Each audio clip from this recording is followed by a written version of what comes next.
Subscribe our YouTube channel and watch our videos. الحمد لله نحمده ونستعينه ونستغفره ونؤمن به ونتوكل عليه ونعوذ بالله من شرور أنفسنا ومن سيئات أعمالنا من يهده الله فلا مضل له ومن يضلله فلا هادي له ونشهد أن لا إله إلا الله وحده لا شريك له ونشهد أن سيدنا وسندنا وحبيبنا وشفيعنا ومولانا محمدا عبده ورسوله صلى الله تعالى عليه وعلى آله وأصحابه وبارك وسلم تسليما كثيرا أما بعد فأعوذ بالله من الشيطان الرجيم بسم الله الرحمن الرحيم والذين يكنزون الذهب والفضة ولا ينفقونها في سبيل الله فبشرهم بعذاب أليم يوم يحمى عليها في نار جهنم فتكوى بها جباههم وجنوبهم وظهورهم هذا ما كنزتم لأنفسكم فذوقوا ما كنتم تكنزون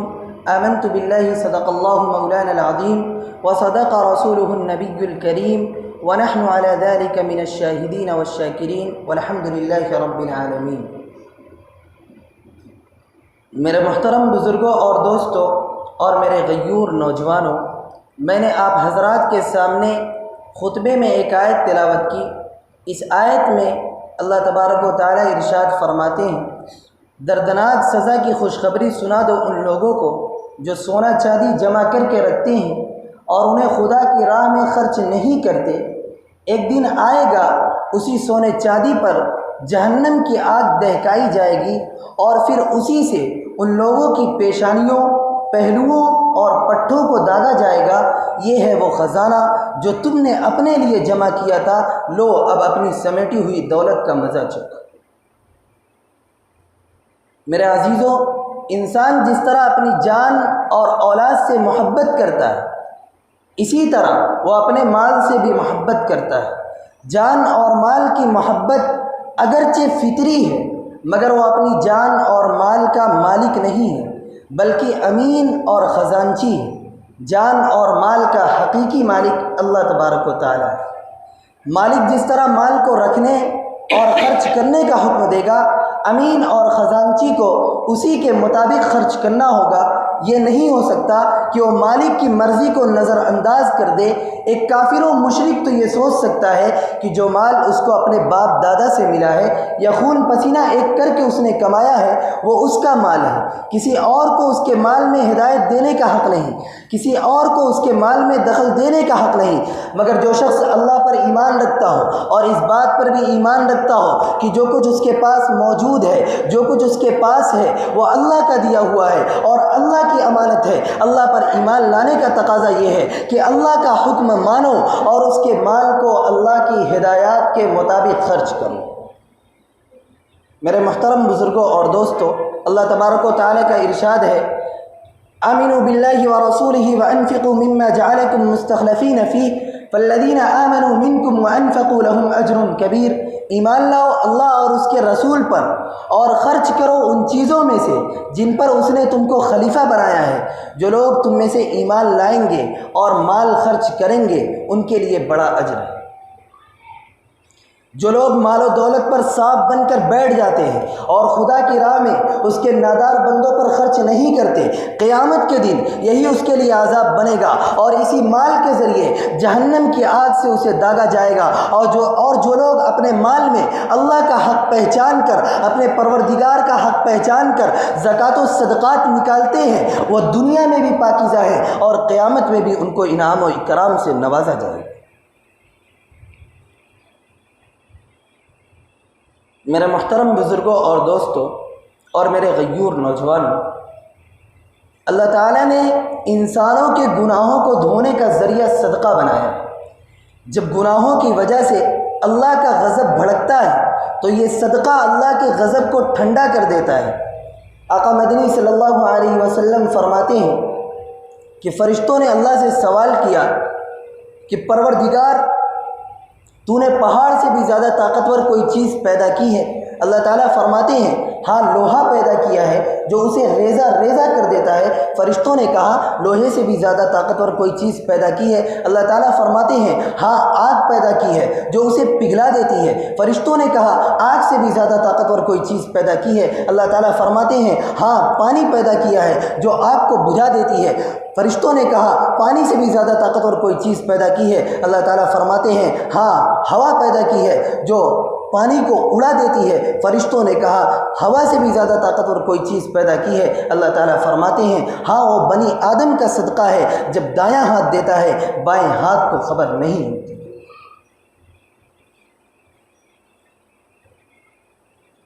میرے عزیزو، پتھر، لوہا، آگ، پانی، ہوا، یہ سب مادی طاقتیں ہیں، اور زکوٰۃ و صدقات یہ روحانی قوت ہے۔ روحانی قوت مادی قوت کے مقابلے میں زیادہ مؤثر ہوتی ہے، زیادہ اثر انداز ہوتی ہے۔ اللہ تعالیٰ چاہتا یہ ہے کہ بندہ زکوٰۃ و صدقات کے ذریعے روحانی قوت حاصل کرے۔ میرے محترم بزرگوں اور دوستوں اور میرے غیور نوجوانوں،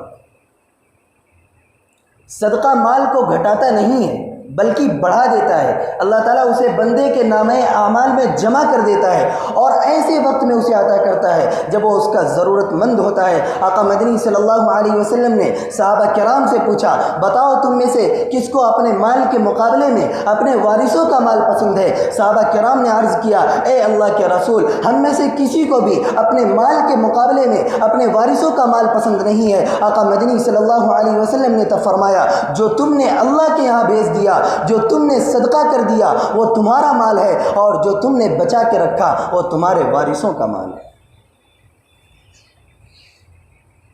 میرے عزیزوں، جو صدقہ اللہ کی رضا کے لیے دیا جائے، جو صدقہ اللہ کی رضا کے لیے کیا جائے، اس کی کوئی مقدار متعین نہیں ہے۔ جب جہاں ضرورت مند نظر آئے اس کی مدد کرے، راہ خدا میں ضرورت ہو حسب توفیق خرچ کر دے۔ اس کے لیے نہ صاحب نصاب ہونا ضروری ہے، نہ مقدار متعین ہے، نہ سال کا گزرنا ضروری ہے۔ البتہ صدقے کی ایک متعین شکل زکوٰۃ ہے۔ زکوٰۃ صرف اس مسلمان پر فرض ہے جو صاحب نصاب ہو، یعنی 52.5 تولہ چاندی یا 7.5 تولہ سونا یا اس کے مساوی یا اس کے برابر مالیت کا وہ مالک ہو۔ زکوٰۃ سال میں صرف ایک بار اس مال پر واجب ہوتی ہے جو انسان کے خرچ سے زیادہ ہو اور اس پر 1 سال گزر چکا ہو۔ ایسے مال میں صرف 2.5% خدا کی راہ میں خرچ کرنا فرض ہے۔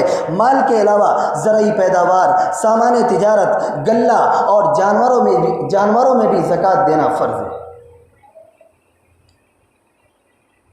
میرے محترم بزرگوں اور دوستوں اور میرے غیور نوجوانوں، زکوٰۃ ادا کرنے سے انسان کا دل بھی پاک ہو جاتا ہے، کیونکہ مال کی محبت دل سے نکل جاتی ہے، اللہ اور اس کے بندوں کی محبت پیدا ہوتی ہے، باقی دولت بھی پاک ہو جاتی ہے۔ زکوٰۃ کے معنی ہی پاکیزگی کے ہیں۔ جس مال سے زکوٰۃ نہ نکالی جائے وہ بدستور ناپاک رہتا ہے، اس میں خیر و برکت نہیں ہوتی۔ صحت مند اسلامی معاشرے کے لیے ضروری ہے کہ مسلمان زکوٰۃ پابندی سے نکالیں تاکہ دولت منجمد ہو کر ایک یا چند ہاتھوں میں نہ رہ جائے، بلکہ گردش کرتی رہے، گھومتی رہے اور لوگوں کی ضرورتیں پوری ہوتی رہے۔ جس طرح جسم کے تندرست رہنے کے لیے ضروری ہے کہ خون کی گردش رگوں میں ہوتی رہے، کہیں پہ رک نہ جائے، اسی لیے اللہ تعالیٰ نے زکوٰۃ و صدقات کو عبادت قرار دیا ہے۔ یہ ٹیکس نہیں ہے، ٹیکس تو انسان مجبوری میں دیتا ہے، اور عبادت انسان اپنی خوشی اور دل آمادگی سے کرتا ہے، اور اس کو انجام دے کر اللہ کی رحمت اور مغفرت کا امیدوار ہوتا ہے۔ اللہ تبارک و تعالیٰ کا ارشاد ہے وَمَا تُنْفِقُوا مِنْ خَيْرٍ فَلِأَنفُسِكُمْ وَمَا تُنْفِقُونَ إِلَّا ابْتِغَاءَ وَجْهِ اللَّهِ وَمَا تُنْفِقُوا مِنْ خَيْرٍ يُوَفَّ إِلَيْكُمْ وَأَنْتُمْ لَا تُظْلَمُونَ۔ اور خیرات میں جو مال تم خرچ کرتے ہو وہ تمہارے اپنے لیے بھلا ہے، آخر تم اسی لیے تو خرچ کرتے ہو کہ اللہ کی رضا حاصل ہو۔ لہذا جو مال تم خیرات میں خرچ کرو گے اس کا پورا اجر تمہیں دیا جائے گا، اور تمہاری حق تلفی ہرگز نہ ہوگی۔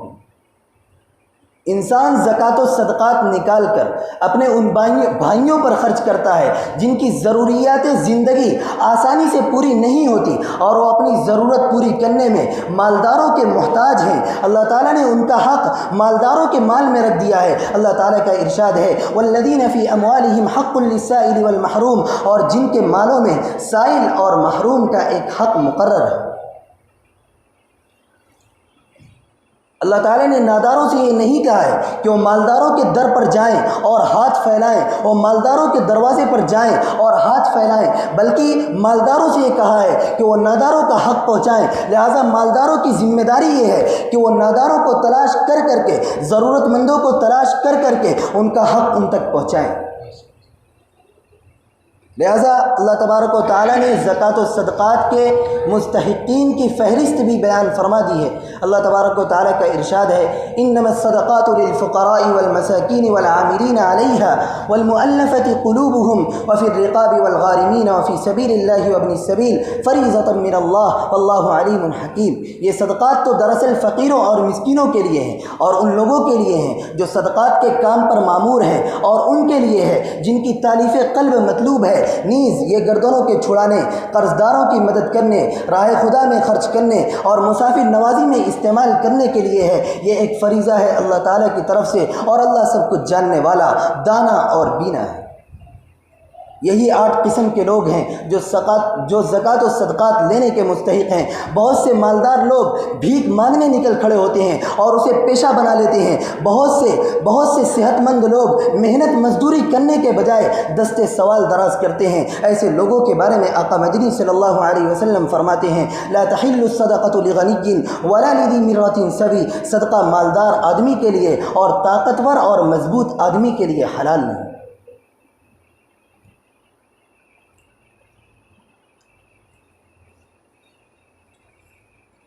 میرے محترم بزرگوں اور دوستوں اور میرے غیور نوجوانوں، بہت سے ضرورت مند اور نادار ہوتے ہیں مگر غیرت اور حیا کی وجہ سے ہاتھ نہیں پھیلاتے۔ ایسے لوگوں تک زکوٰۃ و صدقات پہنچانا بڑی نیکی ہے۔ یہ اسی وقت ہو سکتا ہے جب مسلمان اپنے محلے اور شہر کے لوگوں کی خبر گیری کرے، اس طرح ان کی زکوٰۃ صحیح جگہ تک پہنچ سکتی ہے۔ میرے عزیزوں، زکوٰۃ تھوڑا تھوڑا تقسیم کرنے کے بجائے اگر اتنی رقم دے دی جائے کہ ان کے بال بچوں کی کفالت ہو جائے اور وہ ایسا کام کر لیں کہ پھر زکوٰۃ لینے کی ان کو ضرورت نہ رہے، تو یہ بڑی نیکی ہے۔ اس کے لیے اگر شہر میں زکوٰۃ کا اجتماعی نظام قائم ہو جائے تو ناداروں کی بھی کفالت ہو سکتی ہے، اور شریعت نے اجتماعیت کی جو روح پھونکی ہے اس کی بھی تعمیل ہو سکتی ہے، اس کی بھی تکمیل ہو سکتی ہے۔ جس طرح نماز باجماعت کی بڑی اہمیت و فضیلت ہے، اسی طرح زکوٰۃ کے اجتماعی نظام کی بھی بڑی اہمیت و فضیلت ہے۔ مولانا ابوالکلام آزاد نے تو یہاں تک لکھا ہے کہ افسوس ہے کہ مسلمان زکوٰۃ کی اہمیت سے غافل ہو گئے ہیں، اور رفتہ رفتہ یہ حالت ہو گئی ہے کہ لوگوں نے یہ سمجھ لیا ہے کہ زکوٰۃ نکالنے کا معاملہ اس کے سوا کچھ نہیں ہے کہ وہ خود ہی حساب کر کے ایک رقم نکال لیں، پھر جس طرح چاہے اس کو خرچ کر ڈالیں۔ حالانکہ جس زکوٰۃ کی ادائیگی کا قرآن نے ہمیں اور آپ کو حکم دیا ہے، اس کا قطعاً یہ طریقہ نہیں۔ مسلمانوں کی جو جماعت اپنی زکوٰۃ کسی امین زکوٰۃ یا بیت المال کو حوالے کرنے کے بجائے خود ہی خرچ کر ڈالتی ہے، وہ دیدہ اور دانستہ حکم شریعت سے انحراف کرتی ہے اور شریعت کے کھلم کھلا خلاف ورزی کرتی ہے۔ میرے محترم بزرگوں اور دوستوں اور میرے غیور نوجوانوں، مسلمانوں میں غیرت و افلاس اور ناداری دوسری قوموں کے مقابلے میں بھی زیادہ ہے، مگر مسلمانوں میں بھی مالدار حضرات یا متوسط طبقے کے لوگوں کی بھی کمی نہیں ہے۔ اگر ہر شخص، ہر صاحب نصاب اپنی زکوٰۃ پابندی سے نکالے اور زکوٰۃ کا اجتماعی نظام قائم ہو جائے تو نہ صرف محلے کے ضرورت مندوں کی ضرورت پوری ہو سکتی ہے، بلکہ راحت رسانی کے کام، مریضوں اور اسپتالوں کا نظام، مصیبت زدہ لوگوں کی بھی شرعی ہدایت کے مطابق امداد کی جا سکتی ہے، مدد کی جا سکتی ہے، اور اس طرح سماج سے بھیک مانگنے والوں کی تعداد میں کمی کی جا سکتی ہے۔ اللہ تعالی ہمیں پابندی سے زکوٰۃ نکالنے کی توفیق عطا فرمائے. آمین یا رب العالمین. وما علینا الا البلاغ المبین.